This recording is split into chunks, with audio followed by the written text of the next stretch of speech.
Дает, просто понять надо. Надо понять, ну и потом, я не знаю, зачем быстро. Не, я не говорю, в смысле, даже, я не так медленно. Бывает такой дульше, что хочется немного, как можно медленнее поставить вперед. Al bökesi keset korkmaz. Когда веревку кидаем, там есть участок, где ногами не касаешься стены, ты просто вот на веревке висишь, и там как бы быстро только Леша любит спускаться. Не, я тоже стараюсь зараз пройти. Сіздеріңіз қасыңызға кетіп тұрып тұрмын. Идем, да? Да. Ал, сәлем айтыңыз ал. Ашық алаңға бір сәлем.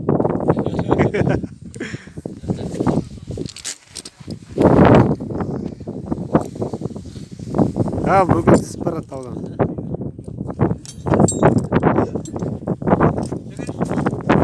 Давай.